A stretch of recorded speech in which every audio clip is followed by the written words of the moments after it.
வணக்கம் ஜெயன் அர்விஸ். ரீசெண்டாக இந்த பனி காலத்தில் எனக்கு ரொம்ப கோல்டாகி தொண்டை கட்டி போய் எனக்கு ரொம்ப சைனஸ் மாரி ஆகிடுச்சு. அதுக்கு நிறைய ட்ரீட்மெண்ட் பார்த்தேன். அதனால் ஆயுர்வேதாவில் போயிட்டு நான் செப்பரேட்டாக தைலம் ஒன்று பண்ணலாம் அப்படின்னு நாட்டு மருந்து கடையில் வாங்கி பண்ணேன். என்னென்ன வாங்கணும்னு பார்க்கலாம். இப்போது முதல்ல ஒரு காலி டப்பா எம்டி நல்லா சுத்தமாக பாட்டில் எடுத்துக்கோங்க. புதினா உப்பு, ஓம உப்பு, இல்லை இது பச்சை கற்பூரம், அப்புறம் ஓம உப்பு. இதுதான் 3 தான் இன்க்ரீடியன்ஸு. புதினா உப்பு, ஓம உப்பு, பச்சை கற்பூரம். இது ஒன்றுமே இல்லை, பயங்கர ஈஸியான ரெசிபி. இது மூணு வந்து இந்த மாதிரி பேக்கெட்டாகவே கிடைக்கும். 150 rupees நினைக்கிறேன். ஒரு தேங்காய் எண்ணெய் எண்ணெய் செக்கில் வாங்கணும். இது நாங்கள் எண்ணெய் செக்கில் வாங்கின தேங்காய் எண்ணெய். இது கொஞ்சம் யூஸ் பண்ணிக்கலாம்.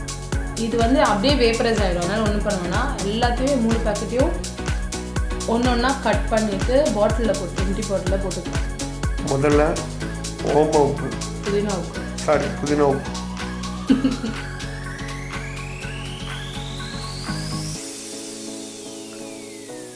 அடுத்து ஓம உப்பு,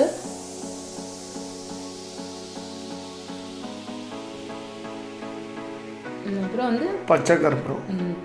வெள்ளையா தானே இருக்கு.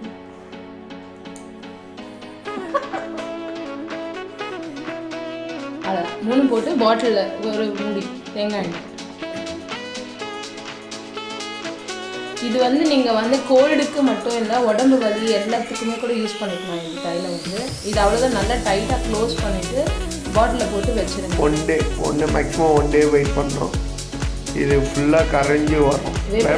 அதுவே 1 day later எப்படி இருக்குன்றது பார்ப்போம். இந்த வந்து 1 day முடிச்சாச்சு. அதுக்கப்புறம் பாருங்கள் அப்படியே தைலம் மாதிரியே மாறிடுச்சு. அதுவே வேப்பரைஸ் ஆகி ஃபுல்லாக தைலம் மாறிடும். அதை வந்து ரொம்ப கொஞ்சமாக ஒரு சுண்டு விரல் சைஸ் கொஞ்சம் டிப்பில் மட்டும் எடுத்து நல்லா கழுத்துக்கு காதுக்கெல்லாம் பண்ணிவிட்டு பண்ணலாம். Okay, thank you.